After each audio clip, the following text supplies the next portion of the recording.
శ్రీమాత్రే నమ. జయ గురు దత్తాత్రేయ నమ. ఈ వీడియోలో మనం వృశ్చిక రాశి వారికి జనవరి 1వ తారీఖు నుంచి మార్చి 31వ తారీఖు మధ్యలో జరగబోయే త్రైమాసిక ఫలితాలు, ఈ రాశి వారికి ఏ విధమైనటువంటి అద్భుతాలు జరుగుతాయి. ముందుగా మనకి ఈ మార్చి 30వ తారీఖున ఉగాది ప్రారంభమవుతుంది. అప్పుడు మన కొత్త పంచాంగం ప్రకారం ఆ తర్వాత వివరాలు మనం తెలుసుకోవచ్చు. ఈలోగా మనకి ఈ 3 నెలల్లో మనం ఏ విధంగా ప్లాన్ చేసుకోవాలి అన్న విషయాన్ని ఈ వీడియోలో తెలుసుకునే ప్రయత్నం చేద్దాం. మరి వృశ్చిక రాశి వారికి ప్రధానంగా మరి ప్రస్తుతం చతుర్థ స్థానంలో సంచరిస్తున్నటువంటి శని భగవానుడు సుమారుగా మనకి మార్చి 29వ వరకు అర్ధాష్టమ శనిగా ఉండడం జరుగుతూ ఉంటుంది. సాధారణంగా అష్టమ శని, అర్ధాష్టమ శని, ఏలినాటి శని ఇవన్నీ కూడా జాతకుడికి శని ఒక గుణపాఠాన్ని నేర్పే స్థానం అన్నమాట. సాధారణంగా శని యొక్క గమనంలో మరి ఒక రాశి నుంచి మళ్ళా అదే రాశిలోకి రావడానికి 30 సంవత్సరాల టైం పడుతుంటుంది. ఈ ప్రయత్నంలో కేవలం 3 స్థానాల్లో మాత్రమే శని భగవానుడు శుభ ఫలితాలు ఇస్తాడు. అంటే మనకి ఒక 30 సంవత్సరాలు మానవుని యొక్క జీవితంలో కేవలం 7.5 సంవత్సరాలు మాత్రమే అనుకూలమైన ఫలితాలు, మిగతా 22.5 సంవత్సరాలు ప్రతికూల ఫలితాలు రావడం జరుగుతూ ఉంటుంది. అంటే ప్రతిసారి మరి 2-3 సంవత్సరాలకు మొత్తం మీద శని భగవానుడు జాతకుడిని మరి ఒక విధంగా అతను చేసినటువంటి పనులను బట్టి అభివృద్ధి, పనిష్మెంటు ఇవన్నీ ఇవ్వడం జరుగుతుంది. అర్ధాష్టమ శని అన్నది చాలా వరకు జాతకుడిని మనసుకి కష్టం కలిగించే విధంగా జాతకుడు వ్యవహరిస్తూ ఉంటాడు అన్నమాట. అంటే ఆత్మీయులు, దగ్గర వాళ్ళే ఏదో విధంగా ద్రోహం చేస్తారు. ఇంతకాలంగా మిమ్మల్ని ఆశ్రయించి మీతో పోషించబడి పెంచబడినటువంటి సొంత వారే మీ మాటకి వ్యతిరేకంగా ఈ గృహాన్ని విడిచి వెళ్ళిపోవడం కానీ, అలాగే పెద్ద వయసులో ఉన్నటువంటి వృశ్చిక రాశి వారిని సొంత కుటుంబం వారే సరిగ్గా పట్టించుకోకుండా ఏదైనా ఒక అనాథ ఆశ్రమంలోనో, ఇంకా కొద్దిగా బెటర్ అయితే ఏదైనా ఓల్డ్ ఏజ్ హోమ్లోనో జాయిన్ చేయడం జరుగుతూ ఉంటుంది. వ్యక్తిగతంగా జాతకుడు ఆస్తి ఉన్నప్పుడు కూడా దాన్ని ఏ విధంగా కూడా అనుభవించలేకపోతాడు. చాలా వరకు ఆస్తి ఇతరుల ఆధీనంలో కానీ రుణాల్లో కానీ ఉండడం జరుగుతూ ఉంటుంది. ఇది విద్యార్థులైతే వారి యొక్క విద్య భంగం కలుగుతూ ఉంటుంది. పూర్తిగా విద్య మీద శ్రద్ధ పెట్టలేకపోతుంటారు. మాతృ సౌఖ్యాన్ని పొందలేకపోవడం జరుగుతూ ఉంటుంది. మధ్యలో చదువుకి ఏంటంటే బ్రేక్ రావడం ఇటువంటివి కూడా జరుగుతూ ఉంటాయి. మొత్తం మీద మాతృ సౌఖ్యానికి ఇబ్బంది పడుతుంటారు. కొంతమంది విషయంలో తల్లిగారి యొక్క ఆరోగ్యం సరిగ్గా అనుకూలంగా లేకపోవడం, సొంత గ్రామంలో బాగా నష్టాలు పాలై అక్కడ ఉన్నటువంటి స్థిరాస్తులు అమ్ముకొని వేరే ప్రాంతానికి మారడం, ఇవన్నీ సాధారణంగా చతుర్థ స్థానంలో శని సంచరించినప్పుడు జరుగుతూ ఉంటుంది. కొంతమందికి ప్రతికూలంగా అయితే ఏదైనా సొంత ఊరు విడిచిపెట్టి వేరే ప్రాంతం వెళ్ళి అక్కడ స్థిరపడడం ఇలా కూడా జరుగుతూ ఉంటుంది. మొత్తం మీద ఏదైనా జాతకుడికి మనసుకి కష్టం కలుగుతూ ఉంటుంది. రుణ బాధలు పెరుగుతూ ఉంటాయి. వృత్తిలో ఎంత కష్టపడినా అభివృద్ధి రాదు. విద్యార్థులు కూడా చదువు పూర్తయిన తర్వాత కేవలం ఏదో టాలెంట్ ఎగ్జామ్స్, కాంపిటేటివ్ ఎగ్జామ్సే రాస్తూ ఏదో ఉద్యోగం కోసం ఎదురు చూస్తూ కాలయాపన చేయడం జరుగుతూ ఉంటుంది. ఈ విధంగా అటు కుటుంబం వారికి భారం అవడం, మొత్తం మీద ఈ శని ఇప్పుడు 2.5 సంవత్సరాలుగా పడుతున్నటువంటి ఇబ్బందులు మీకేమవుతుందంటే మనకి మార్చి 29వ తారీఖున 5వ స్థానంలోకి మారడం జరుగుతుంది. అంటే 5వ స్థానం కూడా మిశ్రమ ఫలితాలు ఇవ్వడం జరుగుతూ ఉంటుంది. అటు మంచి ఫలితాలు ఇవ్వదు, అటు చెడు ఫలితాలు ఇవ్వకుండా మిశ్రమంగా ఉంటుంది. అయితే ఏంటంటే కొంతవరకు ఆత్మీయుల్ని దూరం చేస్తుంది.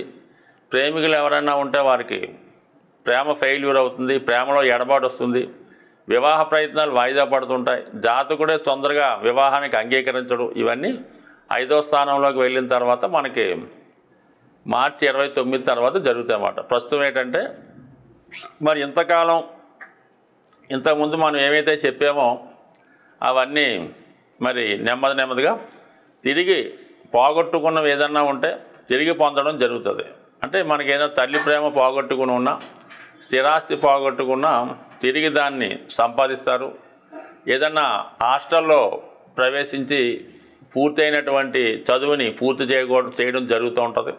సో ఏదైనా శని వెళ్ళిపోయే ముందు మంచి చేసే విధంగా కొంతవరకు మరి కొంత నష్టాన్ని మీకు పూడ్చుకోవడం జరుగుతుంది. వృత్తిలో ఒక ఏంటంటే స్థిరత్వాన్ని కూడా ఇవ్వడం జరుగుతూ ఉంటుంది. ఓవరాల్గా ఏంటంటే కొంతవరకు చెప్పాలంటే ఈ 3 నెలల్లో జాతకుడు చాలా వరకు తిరిగి పోగొట్టుకున్నవి సంపాదించడం, వృత్తిలో కొంతవరకు స్థిరపడడం.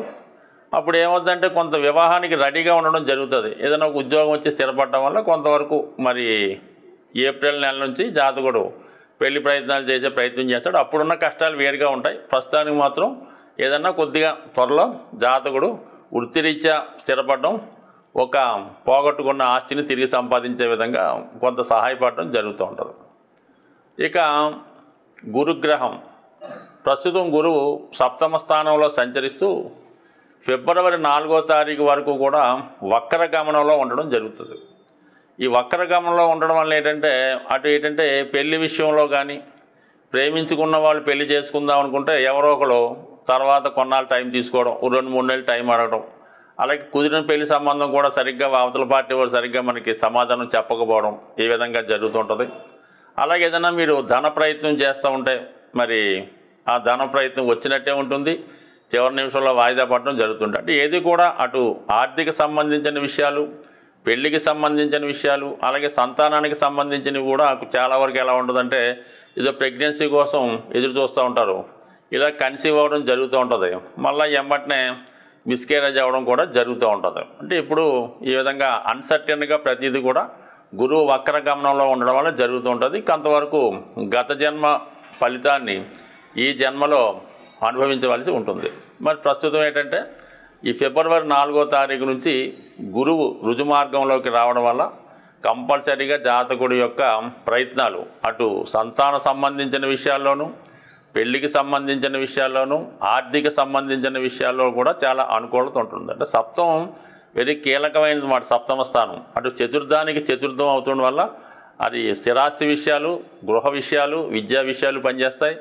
దశమాతు దశమ అవటం వల్ల ఉద్యోగ సంబంధించిన విషయాలు ఇవన్నీ కూడా అనుకూలిస్తాయి. అందుకనే సప్తమం వివాహ వ్యవస్థ బాగుంటే, ఒక జాతకుడి యొక్క వివాహం అనుకూలంగా ఉంది, భార్యాభర్తలు అన్యోన్యంగా ఉన్నారు, పెళ్ళైన వెంబటనే సంతానం కలిగింది అనుకున్నప్పుడు ఖచ్చితంగా వాళ్ళ జీవితంలో అటు సొంత గృహం ఏర్పడుతుంది, ఉద్యోగంలో అభివృద్ధి ఉంటుంది. మొత్తం ఓవరాల్గా లగ్నం విషయంలో కూడా అనుకూలంగా ఉండడం వల్ల సప్తమం కీలకమైనమాట. జీవితంలో పుట్టుక తర్వాత మళ్ళీ ఇంపార్టెంట్ అయిన ఈవెంట్ జాతకుడి విషయంలో వివాహం అన్నది.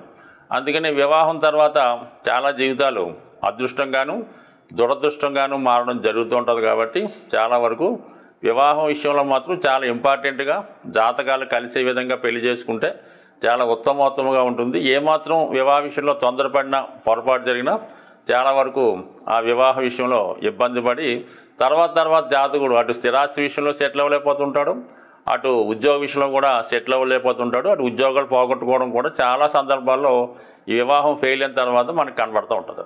ఇక ముఖ్యంగా కుజగ్రహం రాష్ట్రాధిపతిగా ఉన్నటువంటి కుజుడు భాగ్యస్థాన సంచారంలో వక్రగమనంలో ఉండడం వల్ల జాతకుడికి ఏంటంటే కొద్దిగా మన యొక్క సాంప్రదాయాల మీద, సంస్కృతి మీద వ్యతిరేక భావం కలుగుతూ ఉంటుంది. ఏదో విధంగా మనం అప్పటి వరకు ఆ పని అయిపోతే చాలు అన్న విధంగా ఉంటాడు. అంటే అది న్యాయమా అన్యాయమా అన్నది ఆలోచించకుండా కొద్దిగా చట్టానికి వ్యతిరేకంగా ప్రస్తుతం ఉన్నటువంటి రూల్స్ అధిగమిస్తూ చాలా వరకు జాతకుడు తన యొక్క పనులు పూర్తి చేసుకునే ప్రయత్నం చేస్తాడు. కొన్ని సందర్భాల్లో జాతకుడు ఒక విధమైనటువంటి చెడు అలవాట్లకు కూడా బానిస అయ్యే అవకాశం ఉంటుంది. అంటే లగ్నాధిపతి నీచలో ఉన్నప్పుడు జాతకుడు స్నేహితుల ప్రభావం వల్ల, సంఘం సొసైటీ ప్రభావం వల్ల మద్యానికి అలవాటు పడటం కానీ, ఇతరుల ఆస్తి మీద, ఇతరుల యొక్క స్థిరాస్తి మీద వ్యామోహం పెంచుకోవడం, అక్రమ సంబంధాలు పెట్టుకోవడం లాంటి వ్యవహారాలు జాతకుడు చేస్తూ ఉంటాడు. ఇది ఇంచుమించుగా మనకి జనవరి 21 వరకు మరి కుజుడు నీచపడి ఉండడం వల్ల ఈ విధంగా జరుగుతుంది. దాని తర్వాత జనవరి 21 తర్వాత కుజుడు మళ్ళీ అష్టమ స్థానంలోకి వెళ్ళి వక్రగమనంతో కొంతకాలం సంచరించి మళ్ళా ఇంచుమించుగా మనకి ఏప్రిల్ 2వ తారీఖున కర్కాటకంలో ప్రవేశించడం జరుగుతూ ఉంటుంది. ఏదైనా మరి అష్టమ స్థానంలో జనవరి 21 తర్వాత ప్రవేశించిన కుజుడు కూడా చాలా వరకు జాతకుడు ఏదైనా ఒక ఇబ్బందుల్లో ఇరుక్కోవడం కానీ, కొద్దిపాటి ప్రమాదాల్లో చికాకులు ఎదుర్కోవడం కానీ, ఏదైనా వాహన ప్రమాదం లాంటివి కానీ, సడన్గా ఆపరేషన్ లాంటివి కానీ జరిగే సూచనలు ఉంటాయి. బట్ ఏదైనా